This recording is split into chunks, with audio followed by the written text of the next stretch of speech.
They came dressed like cops, flashing fake badges and acting like they owned the block. But what they didn't know was that behind this door lived a man they could never intimidate and a son they would soon regret crossing. It was a quiet Saturday morning in Maplewood. The kind of morning where the air smelled of fresh-cut grass and neighbors sipped coffee on their porches. Inside his modest home, Mr. Harris, a retired factory worker, was reading the newspaper in peace. He valued his quiet life, no drama, no noise, just simple dignity. But that peace shattered with a loud, aggressive knock. Bang! Bang! Bang! The kind of knock that wasn't a neighbor asking for sugar, it was a demand. Mr. Harris frowned. He wasn't expecting anyone. He rose slowly, his knees stiff but steady, and approached the door. Through the blinds, he caught a glimpse of two men standing on his porch. Black tactical vests, clipboards in hand, shiny badges clipped to their chests. To anyone else, they might look like law enforcement. But to Mr. Harris, something felt off. He opened the door halfway. "Yes?" he asked calmly, his deep voice carrying both politeness and caution. One of the men stepped forward, squaring his shoulders. "We're with the HOA Enforcement Division," the man barked. "You're in violation of multiple codes. Trash bins left out, grass length not up to standard, unauthorized modifications to your property. You've been fined, and if you don't comply today, we'll escalate this matter." Mr. Harris blinked. HOA Enforcement Division? He'd lived here for years and never heard of such a thing. His street didn't even have an official HOA. "I don't know what you're talking about," he said, still calm. "And you don't have the right to bang on my door like that." The second man smirked, holding up a clipboard as if it were a warrant. "Sir, you either cooperate, or we'll start procedures against you. Do you really want this to get ugly?" Behind them, a few neighbors peeked from their curtains. The tension was brewing, and the so-called enforcers were feeding off it. Mr. Harris stood his ground, his hand steady on the doorknob. "I'll tell you this once. You're not real police, and you don't scare me." But the men didn't back down. In fact, they stepped closer. The intimidation had just begun. The silence between Mr. Harris and the two so-called HOA enforcers lasted only a moment, but it was heavy enough to make the air feel thick. One of the men, tall with a square jaw and mirrored sunglasses, leaned forward until he was almost inside the doorway. His chest puffed out with false authority, as though a shiny vest and a clip-on badge gave him power. "Listen carefully, old man," he snapped, his voice sharp and commanding. "This isn't a request. It's an order. Your property is out of compliance, and we're here to enforce the rules. Refuse, and you'll regret it." The second one chimed in, shaking his clipboard with exaggerated drama. "You've racked up over $5,000 in violations. Trash bins visible from the curb, grass above regulation height, unauthorized changes to your porch, serious infractions. This is your last warning before legal action." Mr. Harris arched an eyebrow. $5,000? He had lived here for over a decade and never heard of any such nonsense. He glanced at their badges again. Cheap metal, poorly stamped lettering, nothing like a real agency's insignia. His instincts told him what his eyes already confirmed: these men were frauds. Still, he stood calm, shoulders squared, refusing to give them the satisfaction of fear. "My grass? My bins," he said slowly, his voice steady as stone. "Son, I've been mowing that lawn every Saturday since the day I moved in. And as for those trash cans, the city tells me where to put them. Not you." The taller man smirked, clearly enjoying the game. He took a step closer, so close Mr. Harris could smell the faint mix of sweat and cheap cologne on him. "Keep talking, old man. We can have your car towed before sundown. Maybe even put a lien on this house. You wouldn't last a week against us." The threat hung in the air. From across the street, a curtain twitched. Mrs. Delgado, an elderly neighbor, peeked out nervously. She wasn't the only one. More neighbors had noticed the confrontation, their eyes discreetly watching from porches and windows. Rumors of HOA enforcement had been whispered around the block, but nobody had seen them act this bold until now. Mr. Harris felt the weight of those hidden eyes. He wasn't just defending himself, he was silently standing up for everyone else who might have been bullied by these imposters. He straightened his back and met their gaze head-on. "You've got no right to be here," he said firmly. "And you've got no power over me or this home. So you'd best move along before you embarrass yourselves further." The shorter man laughed mockingly, flipping a page on his clipboard. "Embarrass ourselves? Sir, we can escalate this to a full citation. Do you even know the penalties? We can show up every week, fine you into bankruptcy, and when you can't pay, well, then the county will. Don't test us." His words were dripping with false confidence, but his eyes betrayed him. There was a flicker of unease, like a predator realizing the prey wasn't running. Mr. Harris didn't flinch. "Boy," he said, "boy slow but powerful, I've faced tougher men than you in my time. And trust me, you don't scare me." The taller man bristled. He slammed his palm against the doorframe, rattling it loudly. "Careful how you talk to us. We're giving you one last chance, sign this violation notice, pay your dues, or we'll be forced to act." He shoved the clipboard toward Mr. Harris's chest. The cheap paper, covered in official-looking seals and heavy legal jargon, was nothing more than a bluff dressed up as authority. For the first time, Mr. Harris's voice rose, carrying across the yard. "I said you're not welcome here. Now step back off my porch."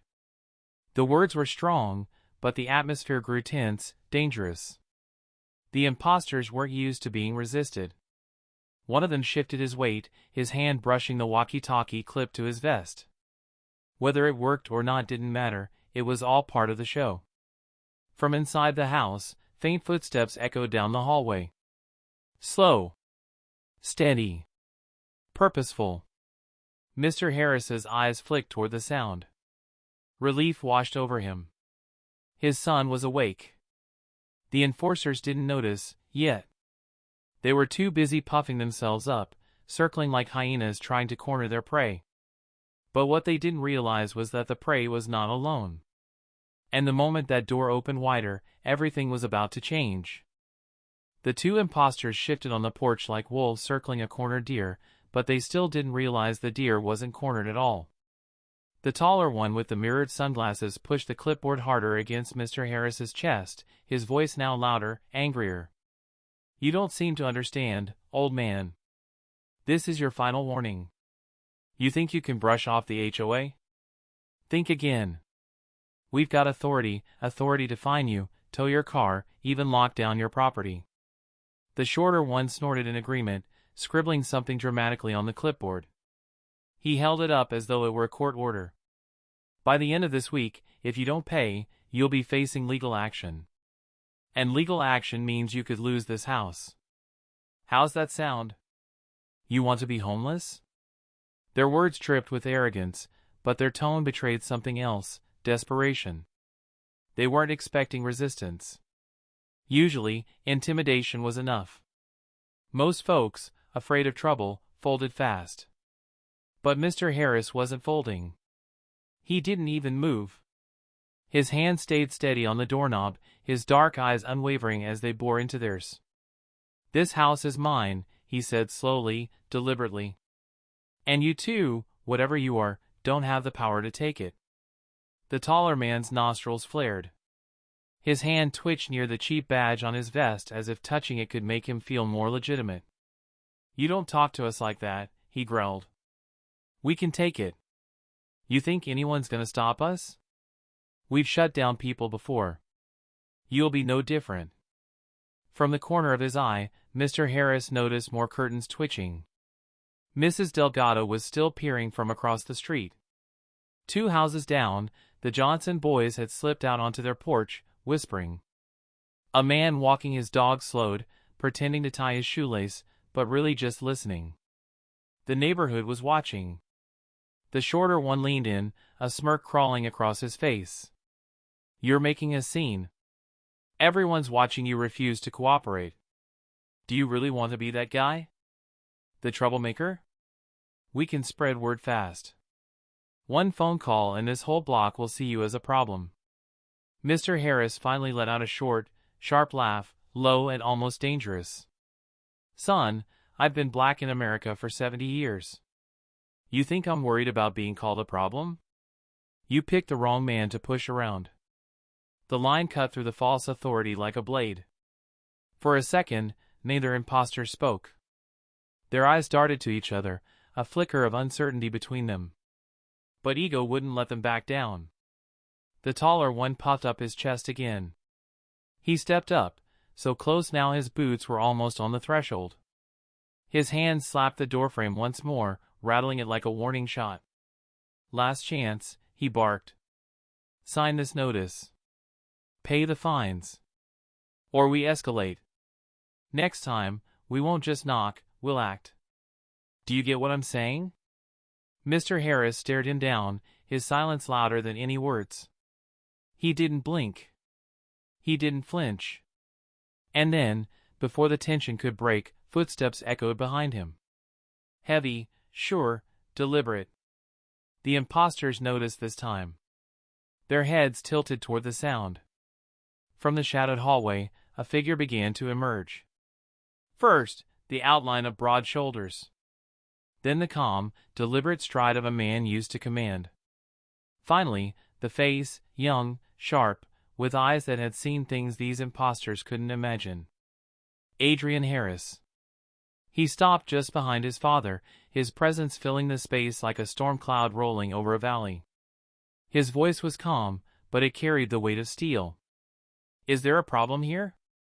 The impostors froze. For the first time since stepping on that porch, they hesitated.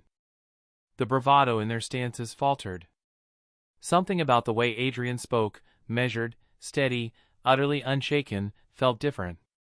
Mr. Harris stepped slightly aside, giving his son room without saying a word. His silence said it all. It's your turn now. The taller impostor opened his mouth, but the words caught in his throat. The shorter one shifted uncomfortably, suddenly unsure of his script. The intimidation game had reached its peak. They'd pushed as far as they could. What they didn't realize yet was that their show was over. Because Adrian Harris wasn't just another neighbor. He was a Navy SEAL. And he had just stepped into the fight. The air on the porch shifted the moment Adrian Harris stepped into view. He didn't say much, just that one line, calm and steady, but the weight of it was enough to make both impostors falter. His presence was undeniable. 6 feet of solid muscle, built from years of discipline, training, and grit. His shoulders were squared, his jaw set, and his dark eyes locked on the two men with a level of intensity that froze them in place. He wasn't dressed for battle, just a simple t-shirt and worn jeans, but something about the way he carried himself screamed authority. It was the kind of authority you couldn't fake with badges or clipboards. The taller impostor cleared his throat, trying to recover his bluster. Sir, this is HOA business. You're not involved. Please step aside. We're handling a violation here. Adrian's lips curved into the faintest hint of a smile. Not a friendly one, more like the kind a lion gives when the hyenas start yipping too close. Funny, he said softly. Because it looks to me like you're harassing my father. The shorter one tried to jump in. His voice was high, defensive. And no harassment. Just enforcing HOA rules, that's all. Nothing for you to worry about. Adrian tilted his head, studying them the way a soldier studies terrain before a mission. His eyes flicked down to their badges, cheap tin, mass-produced junk. Then to the vests, generic, unmarked, nothing official. And finally to their hands, slightly shaking now, though they tried to hide it. You boys ever notice, Adrian said, his voice smooth, that real authority doesn't need to knock 3 times like it's breaking down a door? Real authority doesn't wear badges you can buy at a flea market. The taller man's jaw tightened. Watch yourself. We're just doing our job. Adrian took one deliberate step forward, closing the space between them. The wood porch creaked under his weight. His eyes never blinked. Then let's hear it. Badge numbers. Precinct. Supervisor's name. Go ahead. Silence. The shorter man shifted uncomfortably, flipping through his clipboard like he might magically find an answer written there. The taller one swallowed hard, his mirrored sunglasses no longer hiding the nervous twitch in his jaw. Adrian leaned just slightly closer, lowering his voice so it cut sharper than a shout. You can't answer because you're not real. You're not cops. You're not HOA. You're nothing but two con men in dollar store costumes. A murmur rippled through the neighborhood. The spectators, who had been peeking from behind curtains, were now fully watching. Phones were out. A neighbor across the street whispered, "Did he just call them fake?" Another muttered, "Wait, isn't that Harris's boy? I heard he's military." The imposters shifted uneasily, feeling the eyes on them, feeling the lies unravel. But ego is a dangerous thing, it won't let go even when the ground crumbles beneath it. The taller one forced a laugh. Big talk. You think being a tough guy makes you right? We've got the paperwork. The law's on our side. Adrian's smile disappeared. His face hardened, voice turning sharp. No. The law is on mine. You showed up here impersonating officers, threatening an old man in his own home. That's a crime. And you're about to find out what happens when you try that on the wrong family. The shorter imposter shifted his weight back, his bravado slipping fast. He whispered to his partner, "Man, maybe we should just..."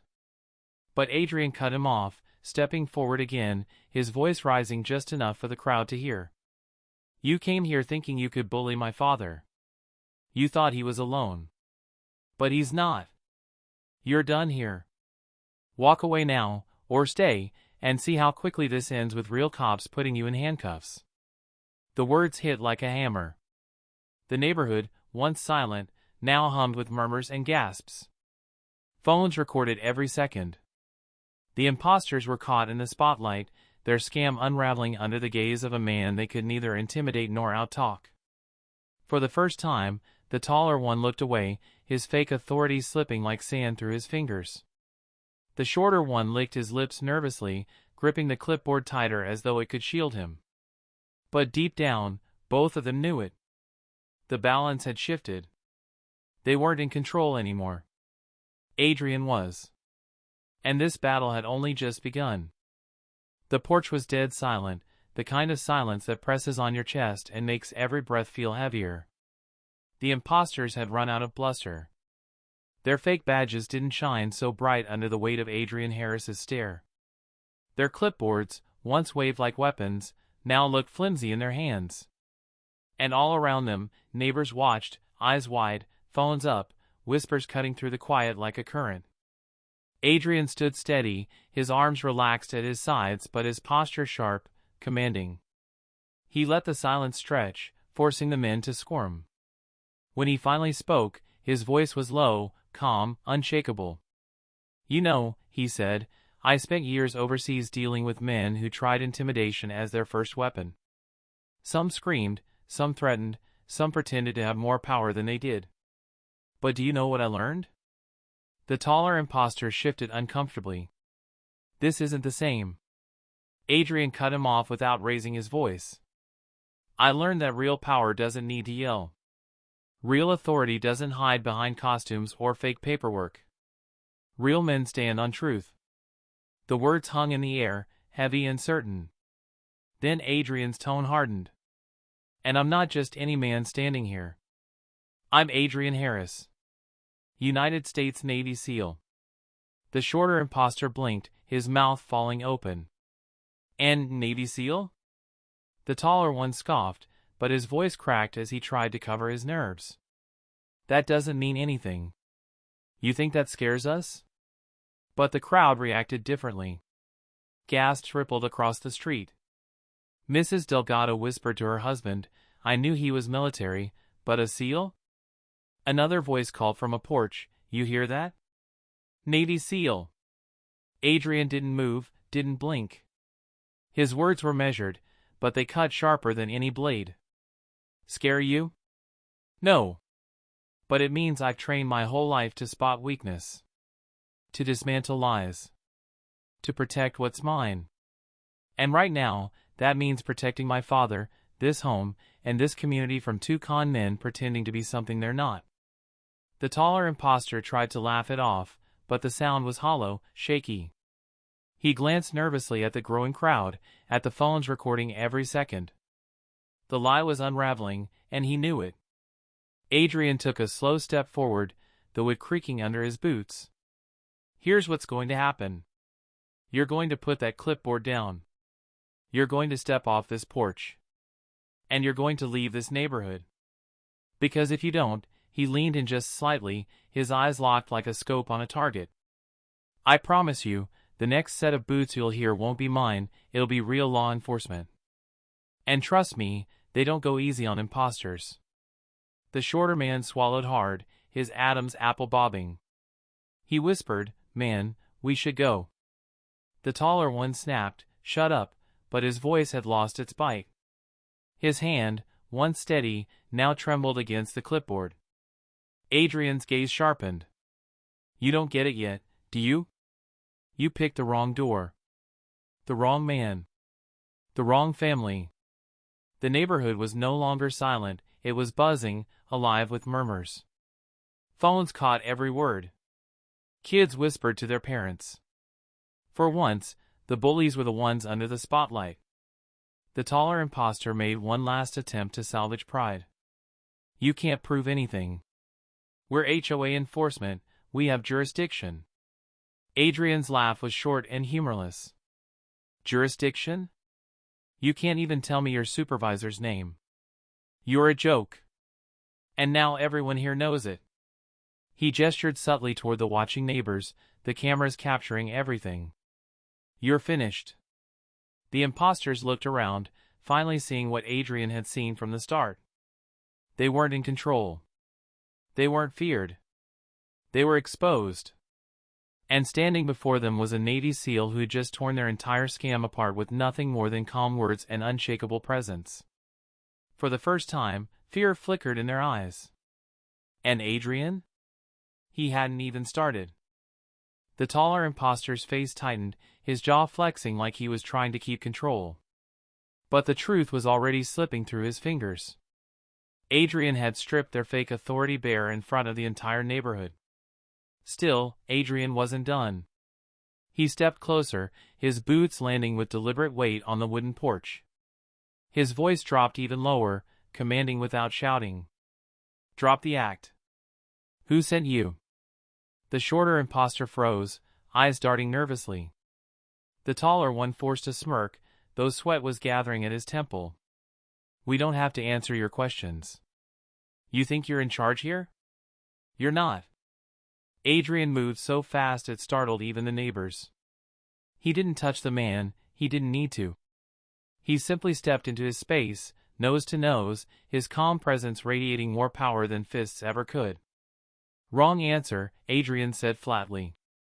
See, when you come onto private property, dressed like cops, waving fake badges, you've committed a crime. And when you try to intimidate a veteran? That's stupidity stacked on top of cowardice. So I'll ask one more time. He leaned in closer, his eyes unblinking. Who sent you? The shorter man blurted, it was the HOA board, okay? They said. Shut up, the tall one barked, shoving his partner slightly. But his panic was obvious now. Adrian's lips curved into the faintest smile. Thank you, he said calmly to the shorter man, then turned his stare back on the taller one. So you're not just liars. You're puppets. The crowd murmured louder. Mrs. Delgado gasped, the HOA?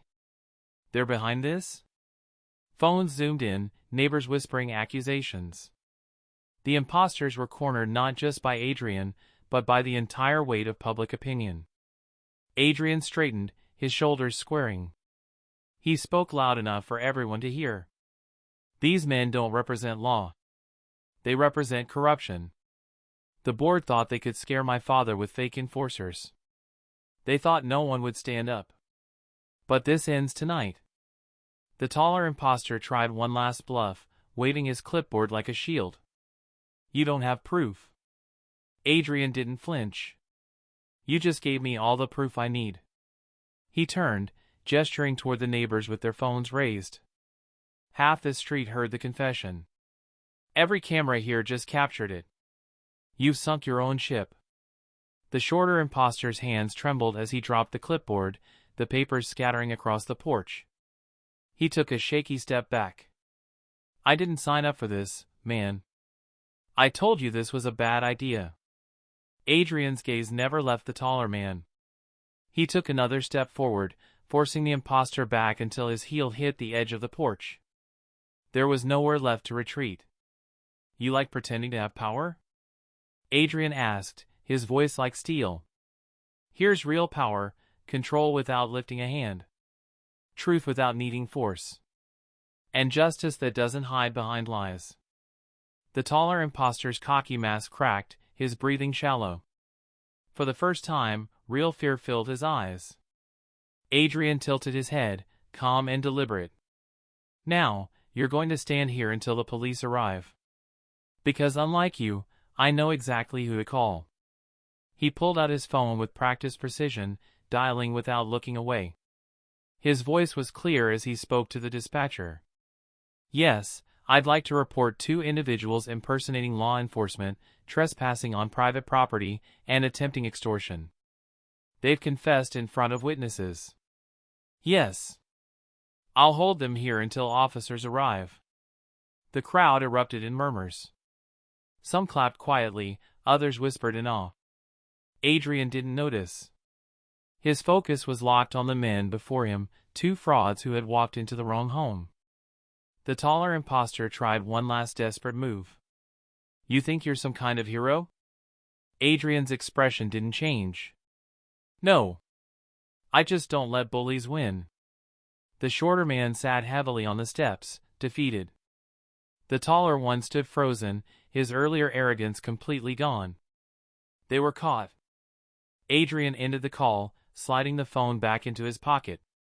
He glanced briefly at his father inside, who stood in the doorway, pride shining through the worry on his face.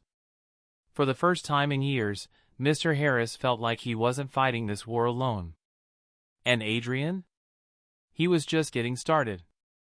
Blue and red lights cut across the street within minutes, flashing against the porches and cars like a warning siren to anyone still hiding in the shadows. The neighborhood, usually quiet by this hour, had gathered in clusters along the sidewalks.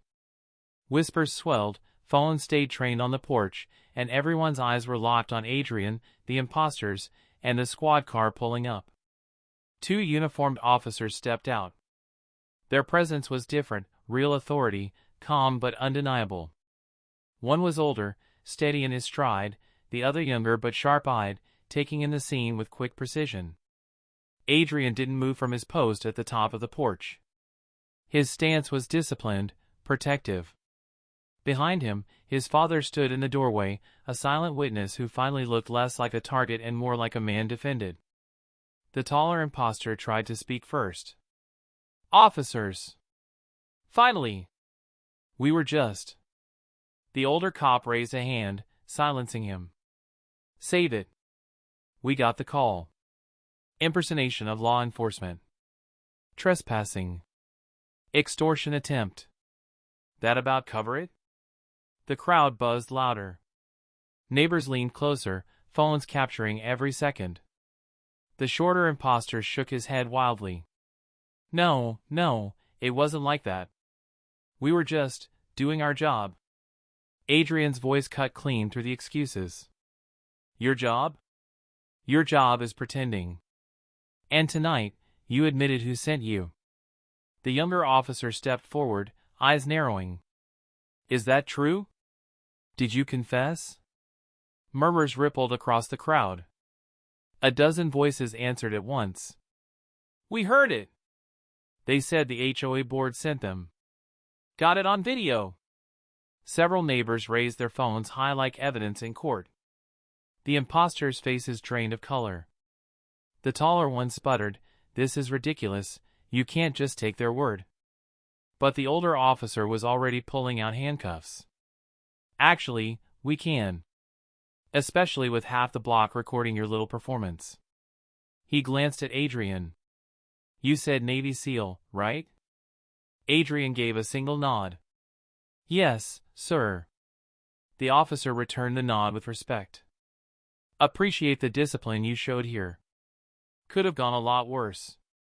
The taller imposter tried to back away, but Adrian's sharp stare froze him in place. The officer moved in, securing the cuffs with a click.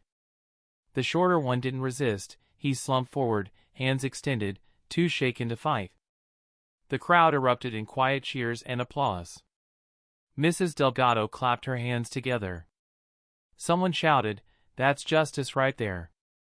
Another neighbor muttered, "About time the HOA got exposed." As the imposters were led toward the squad car, one neighbor yelled out, "Hey! Tell the board we're done being bullied."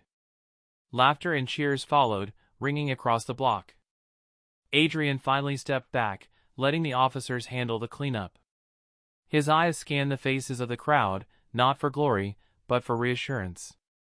These weren't just spectators. They were witnesses. They were proof that his father wasn't alone anymore. One of the officers paused by Adrian. "We'll need statements. And from what I'm seeing, we've got plenty of them. Once this hits the report, the HOA board is going to have a real mess on their hands."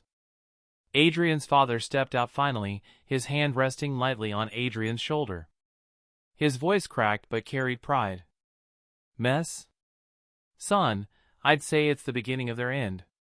The neighbors nodded, their energy shifting from fear to unity. For the first time in years, the HOA's grip felt breakable. As the squad car doors shut and the imposters sat in stunned silence behind glass, Adrian allowed himself the smallest breath of relief. Not because it was over, it wasn't. The board was still out there, still pulling strings. But now, the board had been exposed. And everyone had seen who stood against them. The fallout wasn't destruction. It was the beginning of resistance. And Adrian Harris was ready for the war ahead. The next morning, the neighborhood was different. It wasn't the kind of change you could see in bricks or paint, it was something in the air. The fear that once lingered like a fog had lifted. Neighbors spoke freely, voices no longer hushed. Children played in front yards without parents glancing nervously over their shoulders. But inside the Harris home, the war wasn't over.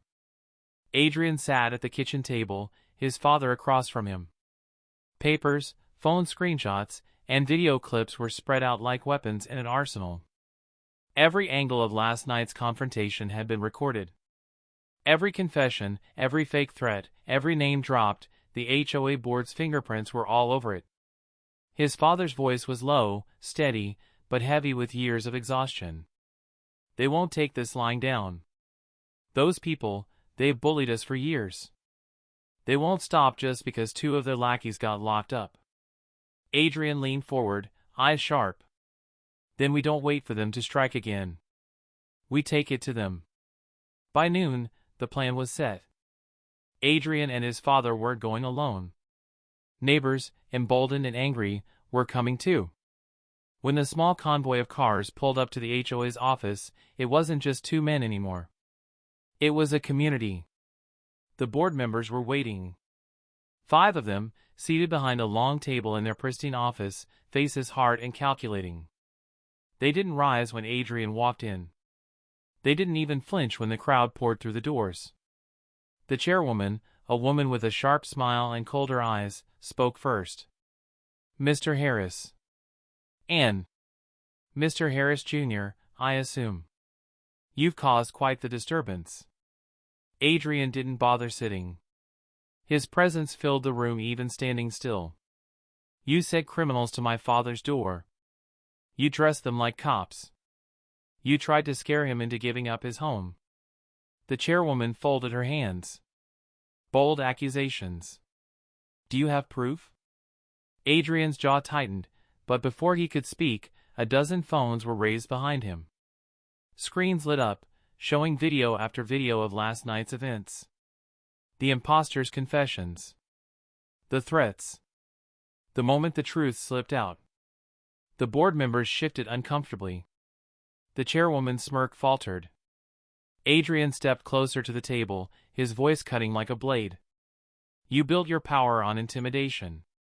On making good people believe they had no choice. But last night, you made one mistake, you knocked on the wrong door. And now everyone knows who you really are. The neighbors behind him murmured in agreement. Some whispered, "That's right," others, "We're not scared anymore." The weight of unity pressed down harder than any rulebook the board had ever written. One of the board members stammered, You can't just walk in here and... Adrian slammed his hand down on the table, not in rage, but in finality. The sound cracked through the room like a gavel. I didn't come here to ask. I came to tell you, this ends now. The fake cops, the bogus fines, the harassment, it's over. You'll answer to the real authorities. And if you think you can silence us, look around. The crowd shifted forward as one body. Dozens of eyes glared down the board. Dozens of phones kept recording. The chairwoman's mask finally broke. Her lips trembled as she tried to form words, but no sound came. The board's power was crumbling, not because of Adrian alone, but because their entire foundation of fear had collapsed. Adrian's voice softened, but it carried more weight than ever. You thought this neighborhood was weak. But it's stronger than you'll ever be. And as long as I'm here, no one threatens my father, my family, or my community. The room was silent, except for the hum of phones capturing history. Finally, Adrian turned to his father, who stood straighter than he had in years, pride glistening in his eyes. For once, he wasn't just a man surviving under oppression. He was a man standing tall, with his son and his neighbors at his side. Adrian placed a steady hand on his father's shoulder. Dad, it's over. And this time, it truly was.